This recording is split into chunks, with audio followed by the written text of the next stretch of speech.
Greetings, my dear viewers. It is I, Drayhun, and welcome back to Dungeons & Dragons Character Conversion, where we take popular figures in media and transform them into a playable character for Dungeons & Dragons based off of the lore of that character. If you wanted to see a very specific character, put down a request in the comment section below. That's actually how I got to this build. To two different viewers, just like you, put in a request for Voodoo Vince, Ag Silver Radio, and I believe Forever Dragon Master. Anyway, who is this character? Well, this is Voodoo Vince from the nobody game Voodoo Vince. I mean, seriously, I never knew this game existed until either Forever Dragon Master or Ag Silver had requested it.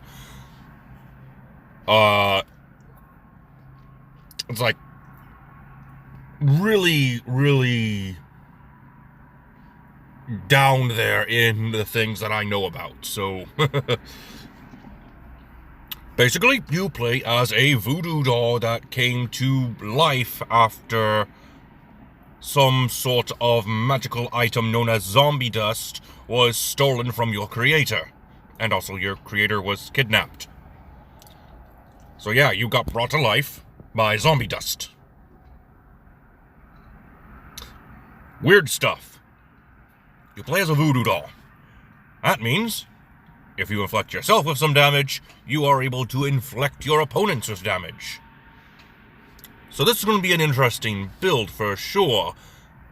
And I am basically going off of the mechanics of Dungeons & Dragons to best make this character. Because holy cow, there are not that many features that work for a voodoo doll character. So let's go ahead and get straight into things by going over the stats. We're going to be using the standard array system for this particular character, just to make things easier. Strength is going to be a 12, just because, well, a couple of different times you are lifting heavy objects, like a sack of flour, or a canister of fuel. You should be able to lift this stuff, because you're a voodoo doll. You got no muscles, you got no bones. Dexterity is going to be an 8. You are basically a rag doll, so your dexterity isn't going to be the best. Constitution's going to be rather high, though, as you will take a hit, and you don't get damaged that easily. Your opponents sure will. Your intelligence is going to be a 13. You're a pretty snarky character that knows just as much as your creator does, if not a bit more. Wisdom will be a 10. You do have one button eye and one eye that that can actually see, so it's a bit of a toss-up on that. Like I said, you're a snarky character, so your charisma is going to be a 14. For race, I didn't see anything that would fit other than the Autognome. We're going to go ahead and increase strength, constitution, and intelligence each by 1. We are a construct creature type. We are small size, speed of 30 feet. We have armor casting, which is 13 plus dex, which since we got a -1, that means we only have a 12 armor class. So not bad. We are built for success. Healing machine, which means that certain spells are able to heal us, like heal wounds or, stuff like that. And also, the mending spell will let us roll one of our hit dice and heal. So that's good. We have mechanical nature, we have Sentry's Rest, and we have specialized design. This gives us 2 tool proficiencies. We're going to go with land vehicles and air vehicles, since we are seen driving those type of vehicles around, even though it's mostly for a cutscene. For background, we're actually going off of the Kobold Press's Transformed Familiar. This is kind of hilarious because it makes sense. You're a voodoo doll, so you're going to be a familiar like entity. If you don't know, voodoo dolls are used by shamans to curse people, which we'll get into that in a minute. But you're technically a sort of spellcasting focus. But thanks to the zombie dust, you are now your own entity, aka Transformed Familiar. You'll get proficiencies in Perception and Survival.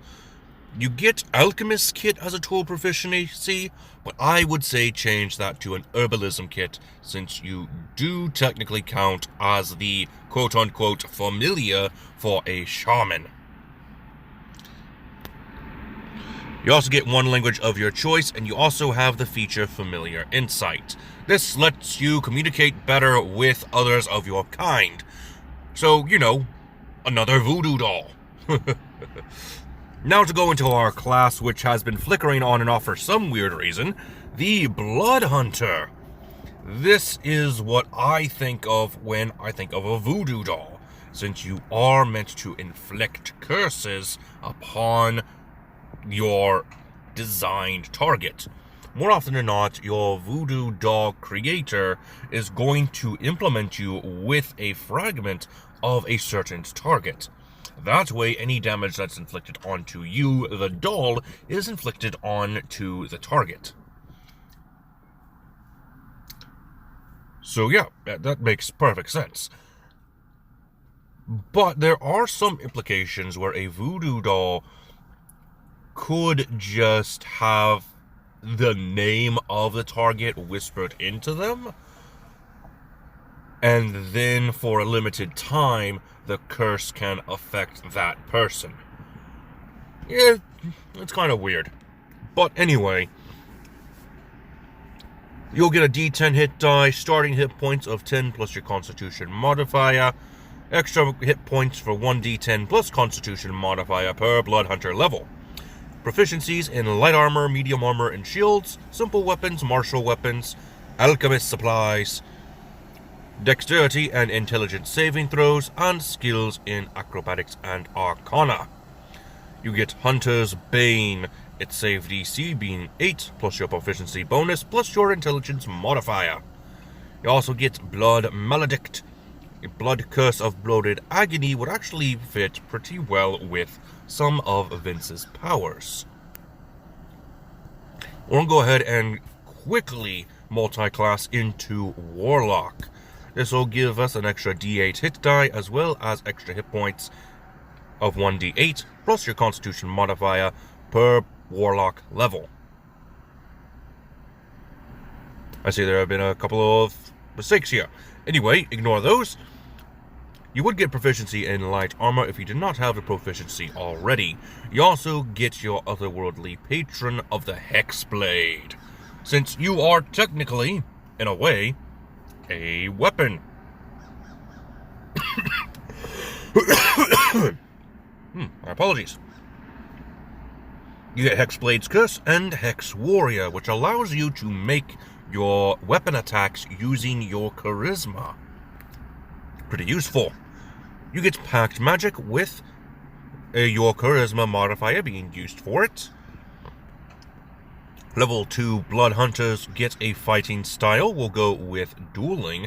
And we also get a Crimson Rite, allowing us to deal extra damage in one type. We're going to go with Rite of the Storm, which gives us extra lightning damage. We actually get a special power in a lightning bolt, so that makes sort of sense. Moving on to 3rd level Blood Hunter, we're going with a Blood Hunter Order of the Profane Soul. This is our Warlock Blood Hunter. We get to make another pact, but we're just keeping to the otherworldly patron of the Hexblade. This is because with our right focus, we are able to deal some extra damage equal to our proficiency modifier when we make a melee attack. Or a weapon attack, I can't remember which. Anyway, more packed magic, which will be using your intelligence modifier. The second level of your Warlock will give you Eldritch Invocations. Sign of Ill Omen and Devil's Sight will work well for your Voodoo doll.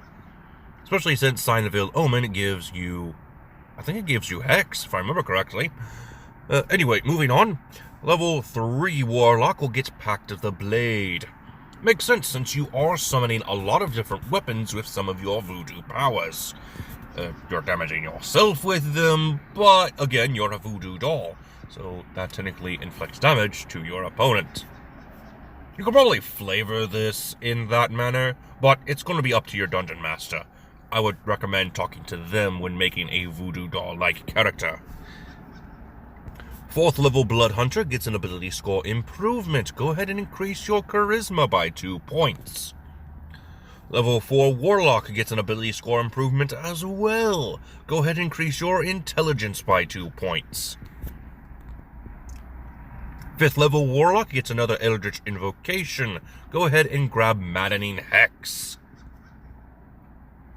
Blood Hunters at level 5 will get extra attack. Level 6 Blood Hunters get Brand of... let me make sure I pronounce this correctly. Castigation. Pretty useful skill in my opinion. Level 7 Blood Hunters get Mystic Frenzy. Pretty useful tool. Level 8 Blood Hunters get an ability score improvement. Go ahead and increase your intelligence by 2 points. This is mostly to make sure that your Blood Maledict save DC is higher. Level 6 Warlocks of the Hexblade Patron get a Cursed Spectre. The foe you slay now gets to rise back up as a spectre for a limited amount of time. Pretty useful. Warlock level 7 gets another Eldritch Invocation. Go for Relentless Hex. Keep those curses going. Level 8 Warlock normally would get an ability score improvement, but I think we should go with a feat. Let's go with Tavern Brawler. Seems like a useful feat to have. This will increase our strength by 1 point, as well as giving us proficiency in improvised weapons. And also our unarmed strikes will deal D4 damage, instead of just 1 damage. Pardon. Moving on to level 9 Warlock, we'll get another Eldritch Invocation. Go for Eldritch Smite. Increase our damage output a little bit while we're at it. Warlock level 10 gets Armor of Hexes. Pretty useful. Level 11 Warlock gets Mystic Arcanum. We get to choose a 6th level spell, which we are able to use once per long rest. We're going with Circle of Death. This was actually part of the request from Ag Silver Radio. Since I know nothing about this game, he was able to help with some of the abilities. And finally, 12th level Warlock gets the Eldritch Invocation Life Drinker, and we get to increase one of our ability scores. Go ahead and increase your charisma by 2 more points. Now, that might be the end of the build, but it's not the end of the video, as we do still have spells to go over. Starting off with the Profane Soul Blood Hunter spells, we have Cantrips in Booming Blade and Chill Touch. First level spells in Comprehend Languages, Expeditious Retreat, Protection from Evil and Good, and the second level spell Crown of Madness. For your Warlock spells, the cantrips of Green Flame Blade, Infestation, Lightning Lure, and Toll the Dead work perfectly. For your first level spells, the Arms of Adar, Hellish Rebuke, Hex, and Witch Bolt work wonders for this build. Second level spell, Cloud of Daggers and Mind Spike will do just fine. Third level spells of Counterspell and Spirit Shroud make sense to me. Fourth level spells of Blight and Sickening Radiance. We're trying to get as close as possible to some of the voodoo powers that Vince has, and this is the only thing I can think of. We also get Danse Macabre and Hold Monster, which can be very useful in my opinion. Mostly just going off the aspect of voodoo in general, since that's how the zombie terminology was first coined, was from voodoo. And that is all the time I have for you today, my dear viewers. I hope that you enjoyed. Tune in for Thursday, where we're going to be doing another glorious build. And until then, if you want to see another build, let me know who you want to see in the comments down below. And check out our community page if you want to see some of the things that I like to talk about a bit more, or want to see sneak peeks of future videos, much like this one. Until next time, this has been Drehan, and I am offline.